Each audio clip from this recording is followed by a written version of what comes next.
ਕੀ ਤੁਹਾਡੇ ਆਇਲਸ ਵਿੱਚ ਬੈਂਡਸ ਨਹੀਂ ਆ ਰਹੇ ਜਾਂ ਤੁਹਾਡੇ ਆਇਲਸ ਵਿੱਚੋਂ ਇੱਕ ਜਾਂ ਦੋ ਮੋਡਿਊਲਸ ਵਿੱਚ 5.5 ਬੈਂਡ ਹਨ ਤੇ ਅੱਜ ਹੀ ਵਿਜ਼ਿਟ ਕਰੋ ਲਿਬਰਾ ਓਵਰਸੀਜ਼ ਜਾਂ ਵਿਜ਼ਿਟ ਕਰੋ 2nd floor Arora medical hall Prabhat Chowk Hoshiarpur.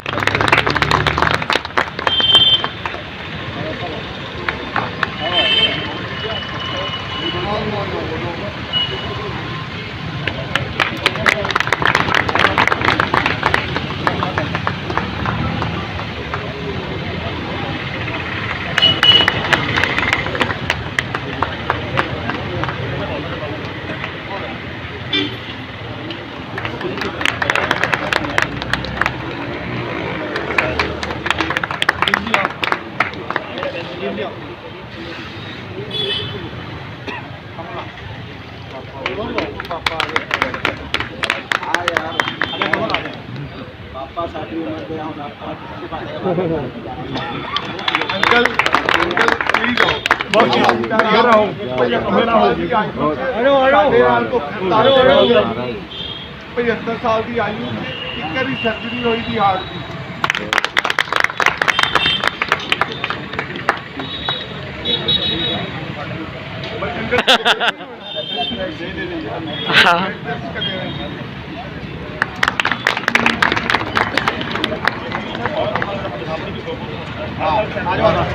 Uncle आओ प्लीज, पूरा दिन से हो इधर आ इधर ना करो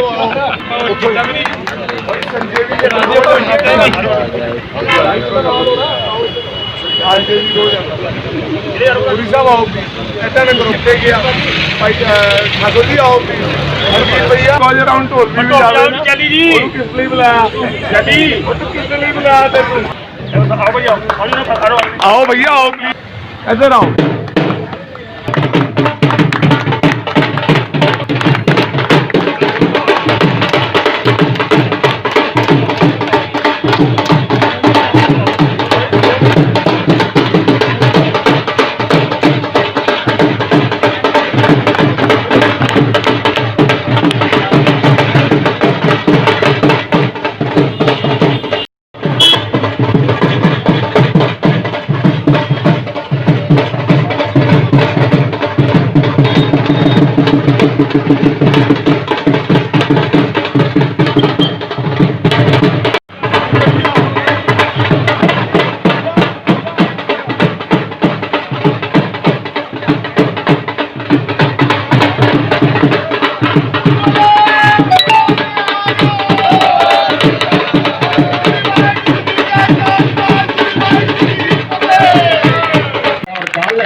संविधान दिवस का सारा मिशन बहुत अगे बढ़ गया और रिजल्ट नहीं निकलते नजर आ रहे थे। मैं अमित भाई को क्या मैं क्या बेटा जी गड्डी ब्रेक लगियां पई उन्होंने कल किसी कोई भाषण कहते कल की क्यों नहीं रखती तो परसों अभी प्रेस कॉन्फ्रेंस करके खुला चैलेंज किया। खुला चैलेंज वीडियो देख लो साड़ी कितना कैसा होया नींदा उड़ गई सुपने दिखाने वाले नहीं नींदा उड़ गई। असर होया कल चलो बसपा वाले एक्सप्रेस बसपा वाले सी शायद भरा भी आ गए जिसले कारवां तुर पैंदा ना और सही रस्ते पॉजिटिव लाइन तक तुरे हुई है तो समाज साथ दिता परमात्मा भी साथ दिता दोनों ने साथ दिता परमात्मा ने भी दिता समाज ने भी दिता। तुसीं सही रस्ते पर जी तुसीं अपने हकों की लड़ाई लड़ रहे सी तुसीं अपने कोई कमाई की लड़ाई नहीं लड़ रहे सी तुसीं अपने बच्चों की भविख की लड़ाई लड़ रहे सी। सो कल तुसीं दसो तुसीं आप अंदाजा लाओ कि कितना प्रैशर उस प्रैस कॉन्फ्रेंस के बाद हाकमां से रहा होगा कि कल की रात टपानी उन्होंने औखी हो गई। कल की रात नहीं टप्पी अज तक 7 बजे तो कोई चाइना वालों बॉर्डर वालों कोई गोलाबारी हो गई या पाकिस्तान वालों ना तो शाम को सिक्योरिटी नैशनल सिक्योरिटी काउंसिल रही है 7 बजे डी के दफ्तर के सारे बाइक चेक बुलाया जाए जो जमीन पर बैठ के ना लाते ठीक है ना हो गया सब कुछ बहुत वधिया हो गया, तुसी सम्मान दे योग हो, तुसी लोकतंत्र की लड़ाई लड़ी आ, तुसी अपने हकों की लड़ाई लड़ी आ और जीत हासिल की है। मैं इस जित का श्रेय बिल्कुल नहीं लेना चाहता। ਅਸੀਂ ਤੁਹਾਨੂੰ ਹੀ ਸਨਮਾਨਿਤ ਕਰਨ ਲਈ ਅੱਜ ਪਹੁੰਚੇ क्योंकि ਤੁਸੀਂ ਵਧੀਆ ਕੰਮ ਕੀਤਾ, ਅੱਗੇ ਵੀ ਵਧੀਆ ਕਰੋਗੇ। ਪਰ ਹਾਲੇ ਵੀ ਮੈਂ ਇੱਕ ਗੱਲ ਤੁਹਾਡੇ ਇੱਥੇ ਕਹਿ ਦਿੰਦਾ, ਰਾਤੀ ਜਦੋਂ ਮੈਂ ਜੀ ਦਾ ਮੈਨੂੰ ਫੋਨ ਆਇਆ ਸੀ, ਮੈਂ ਕਿਹਾ ਤੁਸੀਂ ਜੋ ਉੱਥੇ ਗੱਲਬਾਤ ਹੋਈ ਆ ਉਹ ਕਿਤੇ ਕਾਪੀ ਤੇ ਸਾਰਾ ਸੀਨ ਨੋਟ ਕਰ ਰੱਖਿਓ। ਪਰ ਚਲੋ ਬਾਅਦ ਚ ਵੀ ਆ ਗਿਆ ਸੀਨ ਕੀ ਆ। कई तरह के मुहावरे चुटकुले होंगे, मैं बोलने नहीं चाहता। कल ही असि सोम प्रकाश जी को लैटर मेल की थी और उसके बाद पीयूष गोयल जी गल हुई, क्योंकि सानू भी लगता सी कि हुण भुख हड़ताल भी किन्ने दिन चलाना होगा, नहीं चलना तुम अपने रिकॉर्ड च रख लीजिए संघर्ष कमेटी। तो उन्होंने भी यही कहा कि जो इन्हों की सानू स्टेट गवर्नमेंट की लैटर आ जाएगी, रेलवे डिपार्टमेंट जरा वो एकदम क्लोज कर देगा। हुण राती फोन हैंड फ्री करके तो गल्लां हो गई, लैटर कदों जाओगी कदों नहीं जाओगी मैनूं नहीं पता। हाँ ये तुहानूं यकीन लेना पैना, कितना विश्वास पहला तुहानूं हैगा और तुसीं देखो, और कितना विश्वास कर सकते हो ये भी तुसीं देखो। जब तक इन्हों की फॉर्मल लैटर जिस चैनल चो मैं अज भी सवेरे सुपरदास जी का गल हुई है, वो कहते हैं 5 दिन तक हो पैसे रिलीज कराने की लेटर सेंट्रल गवर्नमेंट 4 या 5 दिन हुए। तो जिस चैनल चो ये कारपेट बिछाई गई है ना रोल बैक करने लिए, उसी चैनल चो लगनी है तो यह गल बननी है। जित की खुशी बेशक मना लो, पर जित इसलिए थोड़ी उदन होनी है जिदा इन्हों की लैटर चली गई सेंट्रल गवर्नमेंट के द्वारे और असी रेलवे मिनिस्ट्री चो ओके करवा दिता, उस दिन असली जित होनी है। अज जी जित हैगी है ये अनाउंसमेंट है जित की। सो बहुत बहुत थोड़ा बधाई हो, एक पड़ाव तुम पार किया, पर चुकन्ने रहना। जब तक वो लैटर नहीं जाती केस डेवलप नहीं होता तो आप ऐसा ही यूनिटी ऐसे आप एक अपना रखना और इन अल्टीमेट जोड़ा है वो जिससे लैके जाना। धन्यवाद।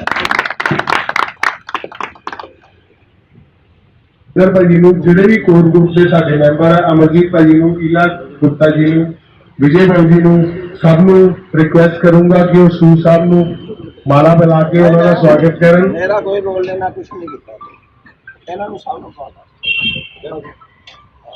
देखो मैं आश्वासन जहाँ दिया गया वहाँ हाज़िर नहीं था, लेकिन मेरे को ये पता है कि इस बारिश में, ठंड में, धूप में, धूल में जो दुकानदार थे अपने बच्चों के भविष्य के लिए लड़ाई लड़ रहे थे, अपनी जायदाद के लिए लड़ाई लड़ रहे थे, वो काफ़ी तकलीफ़ में थे। और भाजपा ने अल्टीमेटली 2 दिन पहले इनके संघर्ष को अपनी जो समर्थन दिया और पूरी तरह से हर तरह की सपोर्ट का ऐलान किया था। उससे जो सत्ता पक्ष के अहंकारी नेता लोग बैठे हैं, हाकम बैठे हैं, तो उनकी नींद हराम हुई और उन्होंने कल शाम लेट डीसी के ऑफिस में वहाँ एक मीटिंग बुलाकर ये ऐलान किया है कि ये पुल नहीं बनेगा। इससे 2-3 बातें सामने आती हैं। सबसे पहली बात तो सामने आती है, कल वैसे भी देखो बड़ा एक कोइंसिडेंस है कि संविधान दिवस था और लोकतंत्र की जीत हुई। होशियारपुर में जो संघर्ष चल रहा था वो लोगों का संघर्ष था। दूसरा जो विकास के नाम पर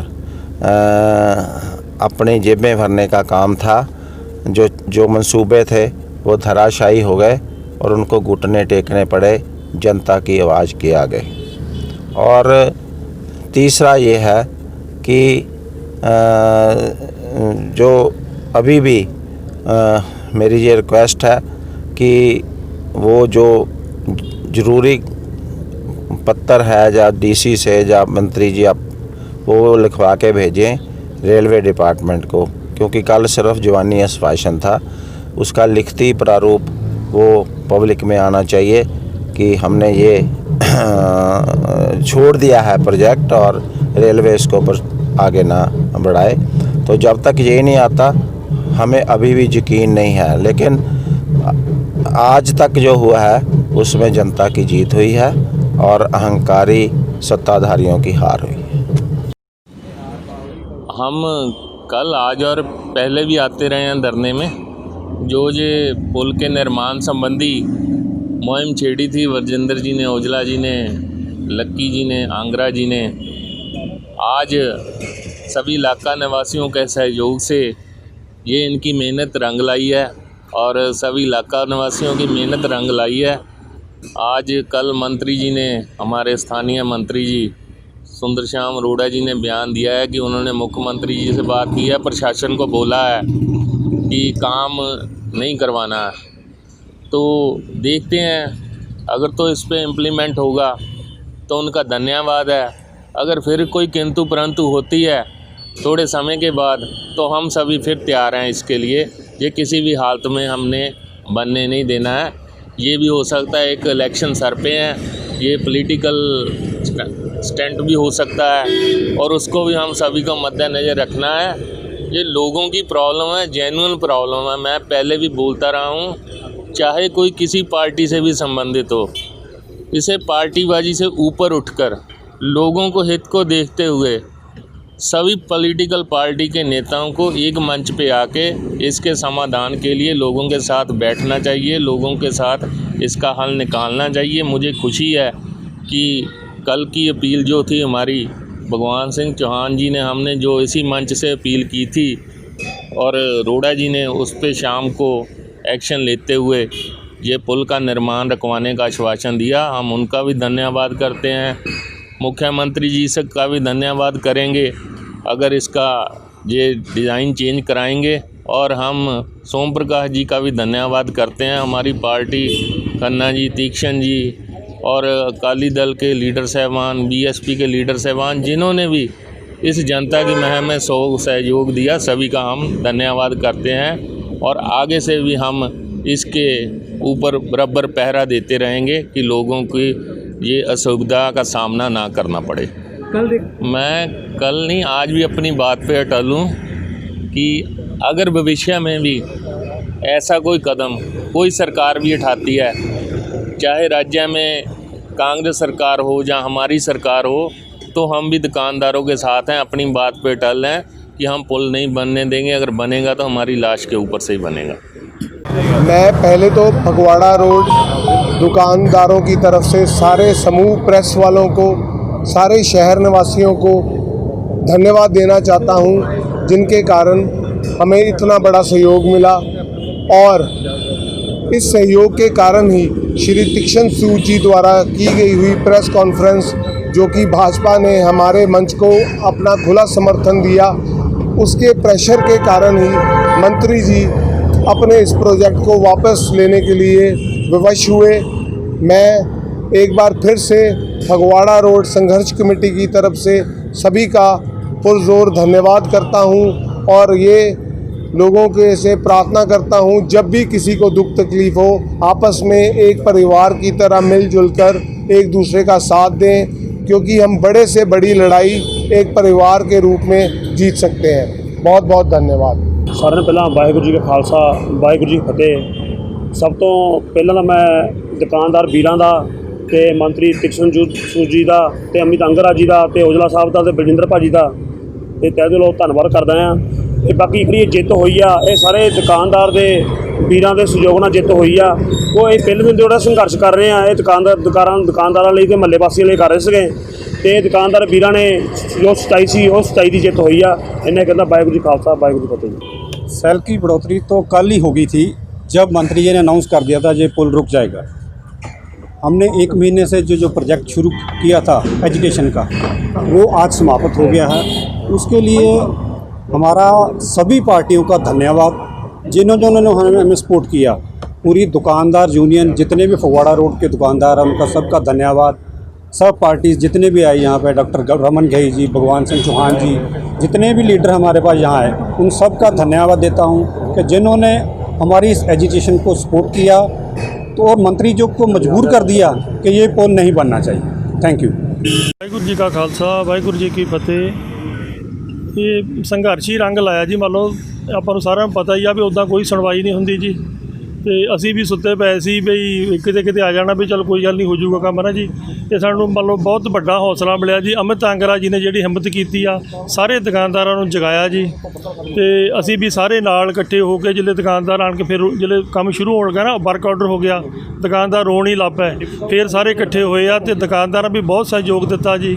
ਸਾਰੀਆਂ ਸਿਆਸੀ ਪਾਰਟੀਆਂ, ਉਹਨਾਂ ਵਿੱਚ ਬੀਜੇਪੀ, ਅਕਾਲੀ ਦਲ, ਬਹੁਜਨ ਸਮਾਜ ਪਾਰਟੀ, ਆਮ ਆਦਮੀ ਪਾਰਟੀ, ਸਾਰਿਆਂ ਨੇ ਸਾਨੂੰ ਸਹਿਯੋਗ ਦਿੱਤਾ, ਤੇ ਉਹਦੇ ਨਾਲ ਸਾਨੂੰ ਕਾਮਯਾਬੀ ਮਿਲੀ ਆ। ਮੈਂ ਸਾਰਿਆਂ ਦਾ ਹੀ, ਸਾਰੇ ਦੁਕਾਨਦਾਰਾਂ ਵੀ, ਸਾਰੀਆਂ ਸਿਆਸੀ ਪਾਰਟੀਆਂ ਦਾ ਬਹੁਤ ਬਹੁਤ ਧੰਨਵਾਦ ਕਰਦਾ ਜੀ। ਵਾਹਿਗੁਰੂ ਜੀ ਕਾ ਖਾਲਸਾ, ਵਾਹਿਗੁਰੂ ਜੀ ਕੀ ਫਤਿਹ।